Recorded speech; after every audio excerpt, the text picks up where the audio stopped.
Bonjour tout le monde, je m'appelle Utpal Kumar, bienvenue sur la chaîne Français avec Utpal. J'espère que vous allez bien. Moi, je vais très bien aussi. Aujourd'hui, je vais vous présenter d'expansion au français. C'est parti. অর্থাৎ আমি আজ আপনাদের মাঝে ফরাসি ভাষার লা সালুতাসিও অর্থাৎ কিছু গ্রিটিংস বা ওই এক্সপ্রেশন সম্পর্কে আলোচনা করব। আচ্ছা, ফরাসি শিখতে গেলে আপনার যদি ফরাসি ভাষা যখন শিখবেন তখন এই বিষয়গুলো আপনাকে প্রথম জানতে হবে। এই কিছু কিছু এক্সপ্রেশন, কিছু কিছু সালুতাসিও, এই বিষয়গুলো আপনাকে প্রথমেই জানতে হবে। অর্থাৎ আপনি যে লেভেল থেকে একটা লেভেল থেকে প্রথমে যখন শুরু করবেন তখন এই বিষয়গুলো আপনার জানতে হবে। যেমন একেবারে যারা বিগিনার, যারা ফরাসি ভাষা শুরু করতেছে শুধুমাত্র তাদের জন্য এটা মানে এই গ্রিটিংস গুলা প্রয়োজন হয়। এছাড়াও পরবর্তীতে অটোমেটিকলি তারা শিখে যায়। তো যেমন আমি আজকে শিখাবো ডেক্সপ্রেসিও, ডেজেক্সপ্রেসিও, এক্সপ্রেসিও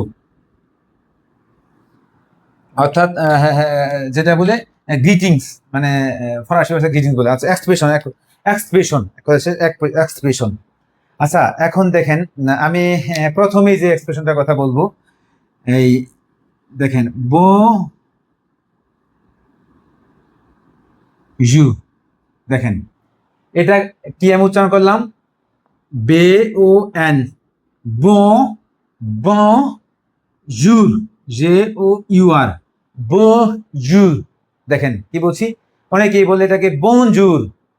মানে আমি দেখলাম যে কিছু কিছু মানে শিক্ষার্থী আছে, তারা দীর্ঘদিন ক্লাস করতেছে, তারপরেও এই একটা কথা বলে bonjour না, bonjour মানে নাজাল, নাকের মধ্যে bonjour। অর্থাৎ bonjour মানে হলো এটার অর্থ কি, এটা হলো শুভ সকাল। এই শুভ সকাল অথবা হ্যালো, শুভ সকাল অথবা হ্যালো। তারপরে আমাদের যেমন এই বাঙালিদের একটা কালচার, যেমন দেখা হলেই বলি না আমরা এই ভাই, ওই ভাই, এই কি খবর, তারপরে এই কাকা, এই চাচা কেমন আছেন, এরকম কথা বলি না। আসলে ফরাসি ভাষায়, ফরাসির একটা মানে যে ক্ষেত্রে যে অবস্থায় যখনই মানে দেখুক না কেন, দেখা হলেই প্রথমে তাদের কথা বলার এই কি বলে যে এক ধরনের যোগাযোগের যে প্রথমে নিজেদের মধ্যে কথা বলার যে অভিব্যক্তিটা শুরু হয়, এই শুরুটা হয় এই bonjour দিয়ে। মানে যদি হঠাৎ করে দেখা হলে bonjour, comment ça va বা comment allez-vous, এরকম। অর্থাৎ bonjour কথাটা হলো একদম কমন শব্দ। অর্থাৎ আমি আপনার সাথে শুরু করতেছি কোনো বিষয়, একটা যোগাযোগের বিষয় শুরু করতেছি বা একটা দেখা হলো, এটা আমরা বলতে পারি। এখন এই bonjour শব্দটা আসলে কি একটা ফর্মাল, মানে ফর্মাল একটা শব্দ। এটা এটা হইলো শুধুমাত্র ওই যে সিনিয়র লেভেল বা সমবয়সী লেভেল বা যাকে একটু জন্য হলেও অনার করতে হয় তাদের সাথে এই bonjour শব্দটা যায়। এছাড়াও হ্যাঁ, নিজেদের অর্থাৎ জুনিয়র বা বন্ধু বান্ধব এদের ক্ষেত্রেও এই bonjour শব্দটা প্রয়োগ করা যায়। তবে ফরাসিরা আরো কিছু শব্দ ইউজ করে থাকে, যেমন এই সালু, সালু, তারপরে এই কুকো, এই কুকো, অর্থাৎ এই এই সালু, এই কুকো, এই শব্দ ইউজ করে। এই সালু মানে হাই, এটা সাধারণত ইনফর্মাল, এই ইনফর্মাল অর্থাৎ সমবয়সীদের জন্য ইউজ করা হয়। ইনফর্মাল, এটা হলো ইনফর্মাল। আর এটা ফর্মাল ইনফর্মাল দুইটাই, এটা হলো ফর্মাল, এই ফর্মাল ইনফর্মাল দুইটাই ক্ষেত্রে ইউজ করা যায়। আচ্ছা, এখন তাহলে দেখেন, যদি আমরা দিনের দিনের কোনো অংশে কারোর সাথে দেখা হচ্ছে, তার সাথে আমরা কথা বলা যখন শুরু করতেছি তখন এই bonjour বলে শুরু করতেছি। তাহলে আমাদের প্রথম গ্রিটিংসটা কি শিখলাম আমরা, এই bonjour। এটা আমাদের মানে ফরাসি ভাষা যতদিন শিখবেন ততদিন এটা প্রয়োগ আছে। মানে শুরুতেই আপনি যখন কোনো কারোর সাথে কথা বলা শুরু করবেন, কোনো ধরনের পরিচয় দেওয়া শুরু করবেন, মানে সোপ্রেজন্তে যখন নিজের মধ্যে পরিচয় দেওয়া শুরু করবেন তখন এটা দিয়ে শুরু করতে হবে। এখন আচ্ছা, দিনের কোন অংশে শুরু হলে এটা আমরা ব্যবহার করি, ঠিক আছে, কারোর সাথে যোগাযোগের ক্ষেত্রে ব্যবহার করি। এখন রাতের শুরুতে কারো অংশে ব্যবহার করে, রাতের শুরুতে কারোর সাথে দেখা হলে বা কারোর সাথে যোগাযোগ স্থাপন করতে হলে, নিজেদের অভিব্যক্তি প্রকাশ করতে হলে আমরা কি শব্দ ইউজ করব, এই bonsoir, এই bonsoir, এই শুভ সন্ধ্যা, দেখেন শুভ সন্ধ্যা কি বনসোয়া, তাহলে কি এটা হলো বজুর, দিনের কোন অংশে কারোর সাথে দেখা হলে, দিনের যে কোনো সময়, দিনের যে কোনো সময়, দেখেন দিনের যে কোনো সময়। আর এলো রাতের শুরুতে, রাতের শুরুতে যদি কারোর সাথে আমি বা সন্ধ্যা মানে সন্ধ্যার শুরুতে যদি আমি কারোর সাথে দেখা করি বা কথা বলি, নিজের মধ্যে অভিব্যক্তি প্রকাশ করি, তখন এই বসোয়া দিয়ে শুরু হয়। তাহলে আমরা বুঝলাম বজু আর বসোয়া, এই বন্যু বনসোয়া এরকম উচ্চারণ না, বজু বনসোয়া, এইভাবে আমরা শুধু জানলাম যে শুধু যদি দিনের কোনো অংশে কারোর সাথে দেখা হয়, নিজেদের অভিব্যক্তি যখন শুরু করব এই বজু দিয়ে শুরু করব, আর যখন রাতের বা সন্ধ্যার সময় কারোর সাথে কোনো অংশ শুরু হয় তখন এই বনসোয়া দিয়ে শুরু করব। তাহলে এখন দেখেন আমি সকালবেলাটা পাইলাম, এখন যদি কারোর সাথে দুপুরবেলা, সরি এটা হলো বনসোয়া মানে শুভ সন্ধ্যা। এখন এই যে আরো কিছু এক্সপ্রেশন আছে, এই দুটো কিন্তু একদম কমন এক্সপ্রেশন, এই দুটো হলো একদম মোস্ট ইম্পর্টেন্ট কমন এক্সপ্রেশন, মানে সবসময় এটা আমরা ব্যবহার করতে পারি বা করবো। একটা হলো দিনের অংশে, আর হলো রাতের অংশে, এই দুটো আমাদের ফিক্সড। এরপরে এছাড়া আমরা যে সকল এক্সপ্রেশন ব্যবহার করতে পারি বা করে থাকি, এগুলোর একটি সংক্ষিপ্ত বিষয় আপনাদের মাঝে শেয়ার করি। যেমন ধরেন বনসোয়া গেল, তাহলে আর কি দেওয়া যায় এখানে, এই বন মিদি, বমিদি, বনমিদি মানে শুভ দুপুর, তারপরে এই বন আফ্রেমিদি, আফ্রেমিদি শুভ বিকেল। তারপরে আমরা কি বন আফ্রেমিদি দিলাম, তারপরে বন সোয়া তো দিচ্ছি শুভ সন্ধ্যা। এখন এই রাতের পরে, রাতে যখন গভীর রাত হয়ে যায় তখন কি বলা হয়, এই বন নই। আচ্ছা দেখেন এই বন কেন হচ্ছে, এই আফ্রে মিদিরা হলো লা, এই নুইটা হলো লা, এই জন্যই এই লা, তাই এই বন হচ্ছে।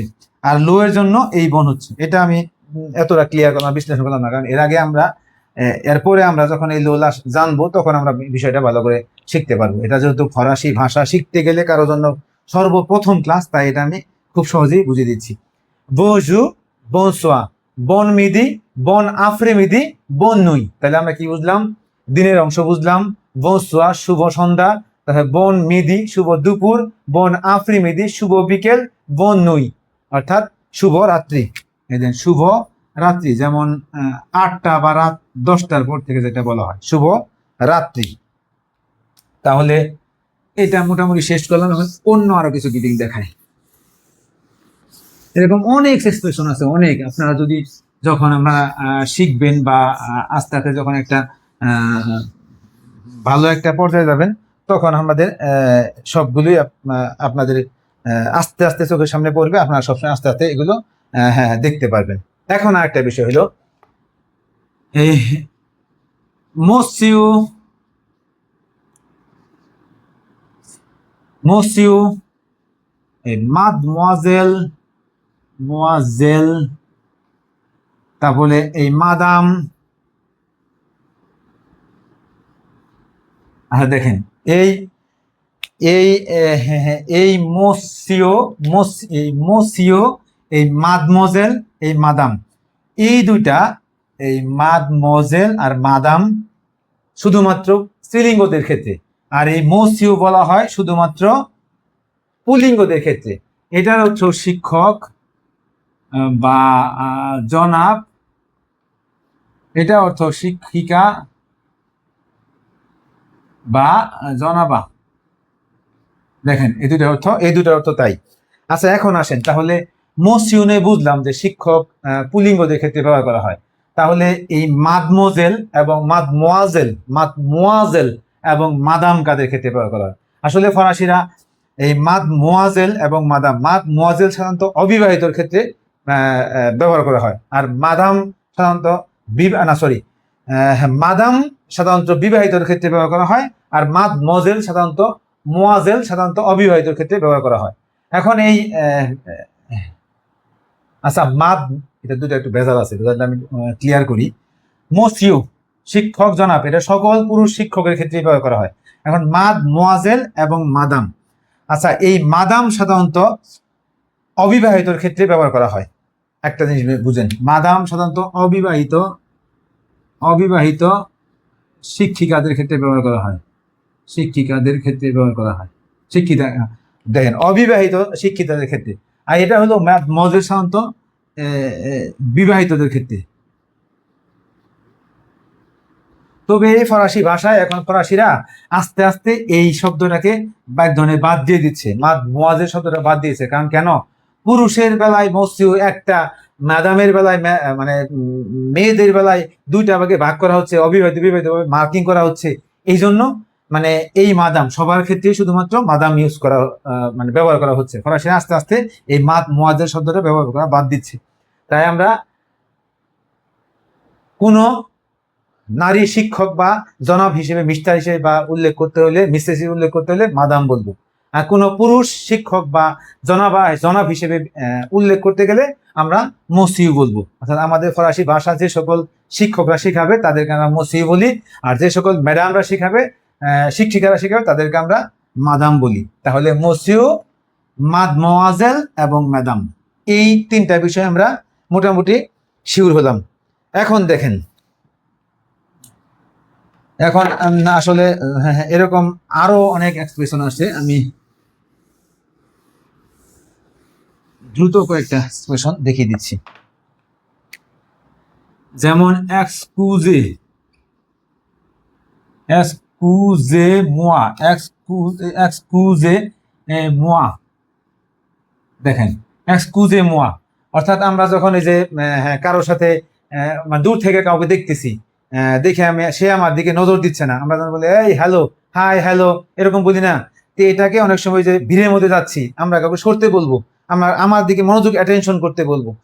অর্থাৎ নিজের দিকে অন্যকে মনোযোগ অ্যাটেনশন করার জন্য আমরা যখন ইংলিশে বলি এক্সকিউজ মি, ঠিক এরকম যে এক্সকুজে মোয়া, মানে এক্সকুজে মোয়া মানে মাফ করবেন বা আমার দিকে অ্যাটেনশন দিন, এরকম বোঝায়। তাহলে হ্যাঁ, পাকদো, পাকদো, পাকদো, পাকদো, পাকদো, এক্সকুজে মি, ক্ষমা করবেন আমাকে, ক্ষমা করবেন আমাকে, ক্ষমা করবেন আমাকে। পাকদো মানে ক্ষমা করবেন। অর্থাৎ কোনো ভুল হলে, যখন আমরা এক্ষেত্রে কোনো ধরনের কোনো ভুল হলে এই শব্দটা ইউজ করে থাকি।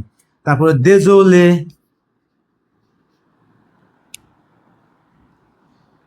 দেজোলে, এই দেখেন দেজোলে মানে দুঃখিত বা সরি, দুঃখিত বা সরি,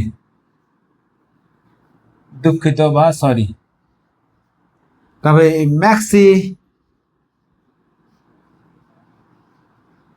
ধন্যবাদ বা থ্যাংক ইউ।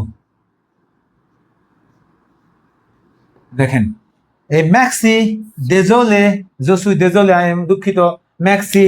আচ্ছা, আমরা প্রত্যেকটা নিজেদের প্রেজেন্টেশন, নিজেদের সম্পর্কে বলা বা কোনো ধরনের নিজের বলা যখন শেষ করে ফেলবো, আমরা জাস্ট ফিনিশিংটা যখন শেষ করব, তখন আমরা এই ম্যাক্সি বলে শেষ করতে পারি। এটা কি ম্যাক্সি না, ম্যাক্সি, ম্যাক্সি না, ম্যাক্সি না, ম্যাক্সি, অনেকে মেসি, মেসি না, ম্যাক্সি এরকম, ম্যাক্সি এরকম।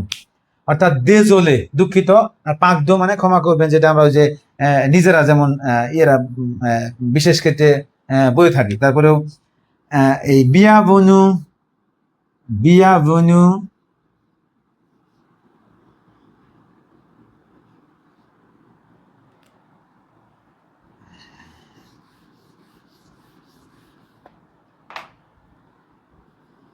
বিয়াভনু, বিয়াভনু ওয়েলকাম বা ওয়েলকাম বা স্বাগতম। ওই যে বলি না আমরা যে কেউ আসতেছে, কেউ ডুববে, তখন আমরা বলি না ওয়েলকাম বিয়াভনু, এরকম হয় না? বিয়াভনু, ওয়েলকাম বললাম, ওয়েলকাম বলার পর তখন আমরা কি বলি দোরিয়া, দোরিয়া, দোহিয়া, দোহিয়া, অর্থাৎ মানে অন্যকে মেনশন করার জন্য। যেমন আমি কাউকে বললাম বিয়াভনু, তখন সে বললো দোহিয়া, মানে সে বললো ওকে ঠিক আছে, এরকম। আচ্ছা, তারপরে আরো কিছু এক্সপ্রেশন আছে, এগুলো আমি খুব শর্টে দেখাচ্ছি, আপনারা শুধু মনে রাখবেন যে কখন কোনটা ব্যবহার করা হয়, কিভাবে ব্যবহার করা হয়। তারপরে যেমন আমি প্রত্যেকটা ভিডিওতে বলি ও রোহবুয়া, ও রোহবুয়া, এখানে অনেক বলে ও রুবুয়া, অরুবুয়া, আহরুবা, অনেক বলে ওই যে ও, ও, এই যে ও রোহবুয়া, ওহো বুয়া, রোহো বুয়া, ওহো বুয়া, ওহো বুয়া, অর্থাৎ আবার দেখা হবে। না শুভ, শুভ বিদায়, যেমন শুভ বিদায় বা বিদায়, শুধু বিদায় বলতে পারবেন।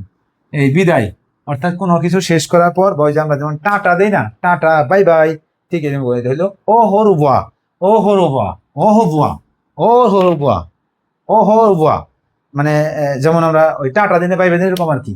তারপরে কেউ কিছু ভালো কিছু করছে, তাহলে এটাকে আমরা ইংলিশের মতোই ব্রাভো, মানে কেউ ভালো রেজাল্ট করছে বা অনেক একটা সাহসী পদক্ষেপ দেখাইছে, যেটাকে আমরা মানে উৎসাহিত করতে যাচ্ছি, এটাকে বলতে পারি আমরা ভাবো।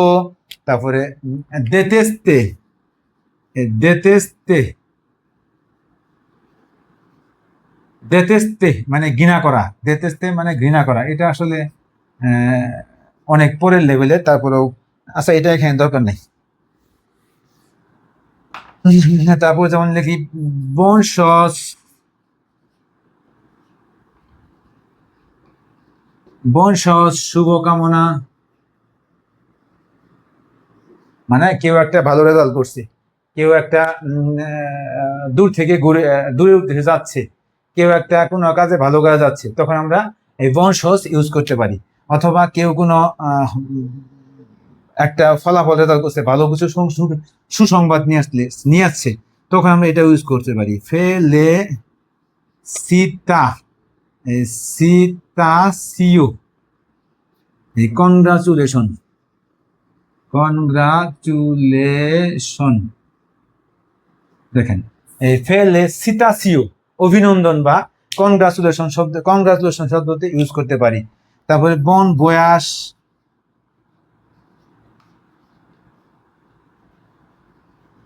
বন ভয়াস অর্থাৎ শুভ দিন বা শুভ জার্নি, এরকম বলা যায়। তারপরে আরো আমরা বন অ্যানিভার্সারি, আনিবাক্সেহি, বন আনিবাক্সেহি, এখানে এটা হবে না, বন আনিবাক্সেহি শুভ দিন, শুভ জন্মদিন, শুভ জন্মদিন। আচ্ছা তারপরে এমন বন কুহাস, তারপরে বন ভয়াস, বন ভাকন্স, তারপরে বন নুয়েল, বন আনি, তারপরে বন ফেত, এরকম অনেক এক্সপ্রেশন আছে। তো আমি সব এক্সপ্রেশন দেখালাম না, এগুলো আপনারা যখন পরবর্তীতে আস্তে আস্তে এই ফরাসি ভাষার ভিতরে মোটামুটি ঢুকবেন, তখন আপনারা অনেক কিছু জানবেন, অনেক কিছু শিখবেন। তো মোটামুটি আমি শুরুতে যেগুলো খুবই কথায় কথায় আমরা ব্যবহার করব, সেই এক্সপ্রেশনগুলো শুধু দেখাইলে আপনাদের, যাতে আপনারা খুব সহজেই এখান থেকে বুঝতে পারেন যে কখন কোন ক্ষেত্রে কিভাবে কোনটা ব্যবহার করতে হয়। তো সে তুহপু, আজ এই পর্যন্তই। মেসি বকু, মেক্সি বকু, ওহো বুয়া, আবিয়ান্ত।